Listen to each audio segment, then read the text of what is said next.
Hello everyone, this is Sayyad Usman. My NEET 2023 score is 676 out of 720 and my All India rank is 1953. So मेरा अभी 3-4 दिन पहले ही VMMC and Safdarjung hospital में admission हुआ है और आज मैं आपको बताऊंगा कि मेरे नीट की जर्नी क्या रही है कि मेरे 676 मार्क्स आ गए। और ये जो जर्नी है वो मेरी 2 साल की टोटल कंबाइन जर्नी है। 2 साल ड्रॉप की जर्नी है, नॉट 11th एंड 12th की, 2 साल ड्रॉप की जर्नी है क्योंकि 11th 12th में मैंने कुछ भी नहीं पढ़ा था और मेरा इरादा भी नहीं था कि मैं नीट दूंगा। मतलब कि ऐसा कुछ नहीं था कि मैं नीट को मुझे 12th अपीयरिंग में करना है, मतलब था ही नहीं, बिल्कुल भी रहा था 11th 12th में पढ़ने का नीट का। अब जब मेरा 11th में एडमिशन हुआ साइंस में, तो साइंस में जो एडमिशन हुआ वो मेरा जो है मुझे तो साइंस लेनी भी नहीं थी, मुझे कॉमर्स लेनी थी इनिशियली क्योंकि मुझे मैथ्स पसंद थी काफ़ी। तो मैंने सोचा कि यार कॉमर्स लेंगे, बढ़िया करेंगे कॉमर्स में। लेकिन जब मैंने देखा, मेरा जो है फिक्स नहीं था मतलब सही से, जब मैंने देखा कि मेरे दोस्त भी साइंस लेने जा रहे हैं तो मैंने भी साइंस ले ली क्योंकि मेरे दोस्तों की परसेंटेज मुझसे थोड़ी सी कम थी और मैंने कहा यार ये मुझसे कम परसेंटेज वाले साइंस ले रहे हैं तो मैं क्यों साइंस ना लूँ। तो मैंने भी साइंस ले ली। ठीक है, अब 11th में मैंने पढ़ना स्टार्ट कर दिया, मैंने पढ़ाई करी, मैंने लोकल कोचिंग ज्वाइन कर ली अपने इलाके के पास ही। ठीक है, घर के पास ही मैंने लोकल कोचिंग ज्वाइन कर ली और मैंने पढ़ना स्टार्ट कर दिया। मैं पढ़ाई करता रहा, अपनी 11th सही चलती रही, मतलब टाइम पास ही कर रहा था सिर्फ। कोचिंग जाता था, स्कूल जाता था और बस ऐसे ही चल रहा था मामला। कोई नीट की तैयारी नहीं कर रहा था, कुछ भी नहीं कर रहा था मैं। लेकिन हाँ, बस पढ़ने जाता था, थोड़ा बहुत पढ़ रहा था रेगुलरली। अब उसके बाद क्या हुआ, 11th की लास्ट में दिल्ली में, मतलब कि 11th के पेपर मेरे खत्म हो गए थे, दिल्ली में लग गया था लॉकडाउन। ठीक है, दिल्ली में लग गया था लॉकडाउन क्योंकि यहाँ पे कुछ हो गए थे मसले। तो उसके बाद हमारा लॉकडाउन, फिर कोरोना आ गया। कोरोना के बाद जब कोरोना हमारा, जब मैं 12th में था तो पूरे साल कोरोना चला और कुछ टाइम क्लासेस चली हैं, बाकी तो ऑनलाइन ही क्लासेस चली सारी, उसमें ही पढ़ाई नहीं हो पाई। और 12th में मैंने बोर्ड्स तक नहीं दिए, मेरे बोर्ड्स के पेपर कैंसिल हो गए थे 12th के, तो मैं बिना बोर्ड्स के पेपर दे के पास हुआ हूँ। ऐसी बात नहीं है कि मैंने बिल्कुल पेपर नहीं दिए, मैंने दिए थे पेपर, मैंने उनके दिए थे, प्री बोर्ड्स वगैरह दिए थे। ठीक है, उनमें भी अच्छे खासे मार्क्स थे मेरे, बिल्कुल बिल्कुल बकवास आदमी नहीं था मैं। लेकिन हाँ ठीक ठाक, मैंने नीट के लिए कोई तैयारी नहीं करी थी, बोर्ड्स के लिए करी थी, नीट के लिए कोई तैयारी नहीं करी थी मैंने। अब जब मेरे 12 बोर्ड्स खत्म हो गए तो मैंने सोचा कि और नीट की तैयारी स्टार्ट करते हैं। तो मेरी जो नीट की जर्नी स्टार्ट हुई है, वो मेरी जो नीट की जर्नी स्टार्ट हुई है ना, वो 12th के बोर्ड्स के बाद ही हुई है। ठीक है, मैंने 12th से पहले या फिर 12th में 11th 12th में कोई भी नीट की तैयारी मैंने नहीं करी। मैंने 11th 12th भी ढंग से नहीं पढ़ी थी। ठीक है, और सिलेबस भी रिड्यूस था उस टाइम पे भी सिलेबस रिड्यूस हो गया था क्योंकि कोरोना की वजह से सिलेबस रिड्यूस हो गया था। अब जब मैंने 12th के बाद से स्टार्ट करी पढ़ाई तो मैंने ऑनलाइन बैच भी खरीदा, थोड़ा बहुत मैंने ऑफलाइन ही पढ़ा था। तो ऑनलाइन जब मैंने बैच खरीदा तो मैंने यकीन बैच खरीदा था, यकीन 2022, यकीन 2022, जो कि स्टार्ट हुआ था 21 जून 2021 से। ठीक है, मैंने पढ़ाई स्टार्ट कर दी। ठीक है, अब बैच स्टार्ट होने के 3 महीने बाद हुआ नीट 2021। ठीक है, नीट 2021 जो मेरा फर्स्ट अटैम्प्ट था, जो मैंने 12th पेयरिंग में दिया था, उसमें मेरे मार्क्स आए तकरीबन 250-300 के करीब मार्क्स थे, 270 के करीब मार्क्स थे मेरे। उसमें मैंने 270 भी इसलिए आए थे कि मैंने कुछ ओ एम आर इधर उधर भर दी थी। 300 के करीब मेरे बन रहे थे मार्क्स। अब मैंने कहा यार 300 मार्क्स आए, बस देखो क्या होता है। मैंने पढ़ाई स्टार्ट करी, मैंने सोचा कि यार इस साल मुझे एक ही साल में नीट निकालना है, क्योंकि सब कहते हैं कि यार एक साल में नीट नहीं निकलता, एक साल में नीट निकलता, क्योंकि लोगों से खुद से नहीं निकल रहा होता एक साल में नीट। मैंने कहा यार एक साल में नीट निकाल के दिखाऊंगा इनको, सबको एक साल में नीट निकाल के दिखाऊंगा। अब मैंने खूब जोर शोर से मैंने तैयारी स्टार्ट कर दी, मैंने खूब लेक्चर्स देखे, मैंने खूब क्लासेस अटेंड करी, मैंने खूब डीपीपीज बनाई और मैंने खूब प्रैक्टिस करी, सारे टेस्ट दिए, कोई टेस्ट नहीं छोड़ता था। मेरे टेस्ट में मार्क्स ठीक ठाक आते थे, 600 प्लस मेरे आ जाते थे मार्क्स। अब सब चलता रहा।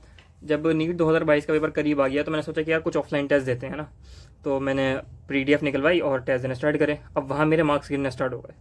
पूरे साल मैंने ऑनलाइन टेस्ट दिए, ठीक है, अब मेरे मार्क्स गिरना स्टार्ट हो गए जब मैंने PDF निकलवा के देना फुल सिलेबस टेस्ट स्टार्ट किया।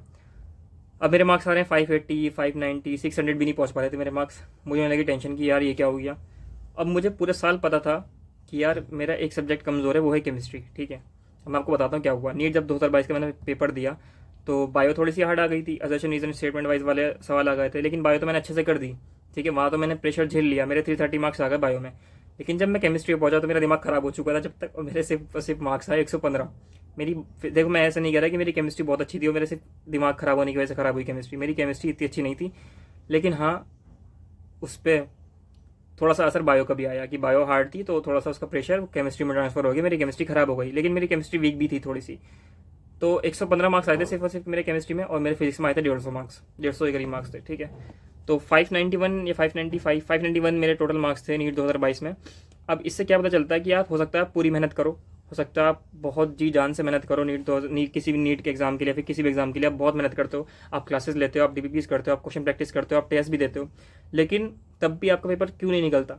क्योंकि हम कहीं ना कहीं अपनी गलतियों को और अपनी मिस्टेक्स को, या फिर जो आपका सब्जेक्ट कमज़ोर है या फिर जो आपका टॉपिक कमज़ोर है, उसको इग्नोर करते हैं कि हो सकता है पेपर में वो अच्छा हो जाए, हो सकता है पेपर में कोई ऐसी चीज़ हो जाए, कोई ऐसा चमत्कार हो जाए कि आपका पेपर उस टाइम पे वो अच्छा हो जाए। जबकि ऐसा कुछ नहीं होता। आपको जो है परफेक्टली 100% प्रिपेयर जाना है नीट का पेपर देने के लिए या फिर कोई सा पेपर देने के लिए। अगर आप थोड़ी सी भी मिस्टेक्स छोड़ के जाओगे, अगर थोड़ा सा भी आप कसर छोड़ के जाओगे, तो कहीं ना कहीं वो पेपर में आपको दिक्कत देगा। ठीक है, दुख अभी ले लो, नहीं तो पेपर में दुख होगा। सिंपल सी बात है।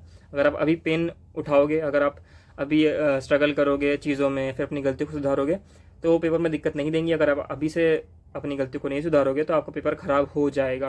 मैं ये नहीं कहता कि हो ही जाएगा, लेकिन बहुत ज़्यादा चांसेस है कि वो गलती और वो मिस्टेक और वो चैप्टर और वो आपका टॉपिक, वो आपका सब्जेक्ट, वो आपको पेपर में ज़रूर रुलाएगा। मेरे साथ भी ऐसी हुआ। मुझे पता था कि मेरी केमिस्ट्री कमज़ोर है, हो गया कांड, 115 मार्क्स आए। पूरा साल बहुत मेहनत करी थी, इतनी मेहनत करी थी कि लोग कहते थे यार तेरा सिलेक्शन तो होना चाहिए, इतनी मेहनत करी थी, लेकिन फिर भी सिलेक्शन रुक गया। अब मेरे 591 मार्क्स आए। अब मैंने कहा यार इतनी मेहनत करके भी यार सिलेक्शन नहीं हो रहा, तो क्या फ़ायदा नीट करने का। इतनी मेहनत करके भी सिलेक्शन नहीं हो रहा। मेरे दिमाग में बस ये बात घूमती थी, यार इतनी मेहनत करके सिलेक्शन नहीं होता, अब क्या उखाड़ लूंगा इस साल में, एक साल और देखे क्या उखाड़ लूंगा। यही तो दिमाग में आता है कि यार इतनी मेहनत करी थी फिर भी सिलेक्शन नहीं हुआ। तो भैया फिर उस टाइम क्या हुआ, मेरे दोस्तों ने, मेरे टीचर्स ने, मेरी घर वालों ने मुझे समझाया कि यार कोई बात नहीं, एक साल और दे दो। तो 2-3 महीने तो मैं बिल्कुल नहीं पढ़ पाया, इसी चक्कर में कि यार इतनी मेहनत करी थी फिर भी नहीं पढ़ पाया।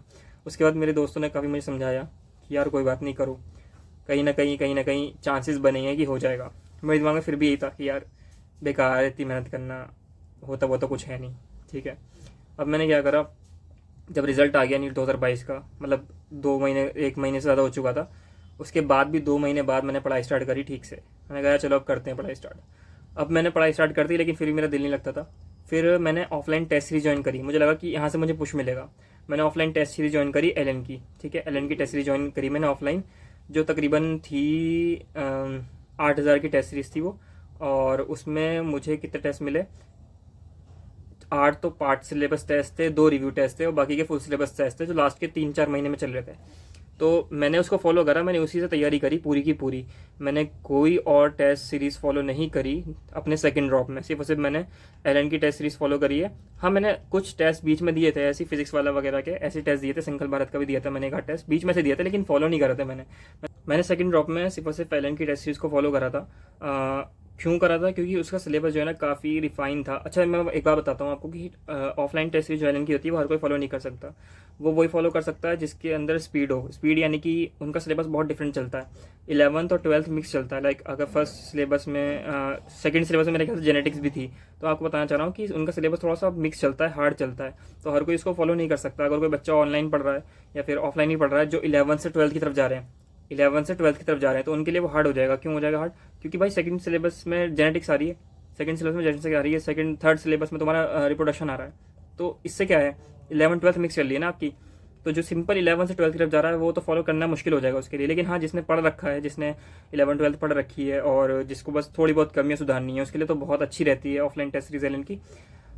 तो अब क्या है, मैंने उसको फॉलो करा, उसके हिसाब से मैंने सिर्फ उसी हिसाब से तैयारी करी है। मैंने देखा कि 2 हफ्ते में टेस्ट है और इस 2 हफ्ते में मैं टेस्ट में क्या करूँगा, सिर्फ और सिर्फ इस टेस्ट की तैयारी करूँगा। 2 हफ्ते में टेस्ट है तो 2 हफ्ते में सिर्फ और सिर्फ इस टेस्ट की तैयारी करूँगा मैंने उस टेस्ट को अच्छी तरीके से फॉलो करा। उसी के फिर मैंने क्या हुआ, जब इनिशियल टेस्ट आए फर्स्ट सेकंड थर्ड, मेरे मार्क्स फिर भी नहीं आ रहे थे। मैंने कहा यार बताओ, सेकंड ड्रॉप में आ गया और मेरे मार्क्स क्या आ रहे हैं 590 580। मैंने कहा सेकंड ड्रॉप में भी इतने कम मार्क्स आ रहे हैं। तो मैंने क्या करा कि यार कहीं ना कहीं कुछ ना कुछ कमी है, तो मैंने अपनी कमी को ढूंढा और कमी ये निकली कि मैं प्रैक्टिस नहीं कर रहा था, फिर से क्वेश्चन प्रैक्टिस नहीं कर रहा था मैं। देखो लास्ट ईयर क्या गलती रही मेरी, लास्ट ईयर मेरी गलती ये रही थी, मैं अपनी गलतियों को नहीं सुधार रहा था। मैं जो चैप्टर कमजोर था उनको कमजोर छोड़ दिया, जो वीक टॉपिक्स थे उनको वीक छोड़ दिया। और इस साल मैं फिर से क्या गलती कर रहा था, मैं प्रैक्टिस नहीं कर रहा था, क्वेश्चन प्रैक्टिस। अब मैंने सोचा कि यार क्वेश्चन प्रैक्टिस करेंगे दबा के। फिर मैंने निकाले एलन के मॉड्यूल्स या फिर फिजिक्स वाले के मॉड्यूल्स, जो भी आपको अच्छे लगे। मैंने एलन के भी करें, कुछ एलन के मैंने जो है फिजिक्स के करें, केमिस्ट्री के करें, बायो के तो मैंने किसी के मॉड्यूल्स नहीं करे। और आकाश के मैंने कुछ फिजिक्स के क्वेश्चन करें और ऑर्गेनिक के करें मैंने आकाश के। और फिजिक्स वाला के मैंने 2022 में करे थे मॉड्यूल्स। तो मैंने मॉड्यूल से खूब क्वेश्चन प्रैक्टिस करी। अब जब मैंने क्वेश्चन प्रैक्टिस स्टार्ट करी तो मेरे मार्क्स इंप्रूव होने स्टार्ट हो गए। अब एक बार बताओ, सब ये कहते हैं कि क्वेश्चन यार भैया क्वेश्चन प्रैक्टिस नहीं हो पा रही, भैया मार्क्स नहीं इंक्रीज हो रहे। तो मार्क्स यार इंक्रीज होंगे, तुम्हारी गलतियाँ सुधारो ना, अपनी गलतियाँ देखो कहाँ कहाँ गलतियाँ हो रही हैं आपसे। अपनी गलती को सुधारोगे तो मार्क्स पक्का इंक्रीज होंगे। कोई ऐसा हुआ तो है नहीं चीज़ों का, तो बिल्कुल मार्क्स इंक्रीज होंगे। अपनी गलती को सुधारो ना, कहीं ना कहीं आपकी प्रैक्टिस की कमी रह गई। अब मैंने जब प्रैक्टिस करनी स्टार्ट करी तो मेरे मार्क्स इंक्रीज होगा, 630 640 650 660 आने लगे। फुल सिलेबस टेस्ट में मेरे 650 के अराउंड मार्क्स आ रहे थे। मैं सेंटर पे रैंक 1 आ रहा था और ऑल इंडिया में भी कहीं ना कहीं अंडर 10, अंडर 40, अंडर 50 आ ही जाता था, कभी कभी 200 पे चले जाता था, कभी 300 चला जाता था, लेकिन हाँ ठीक ठाक स्कोर आ रहा था, तो सब सही चल रहा था।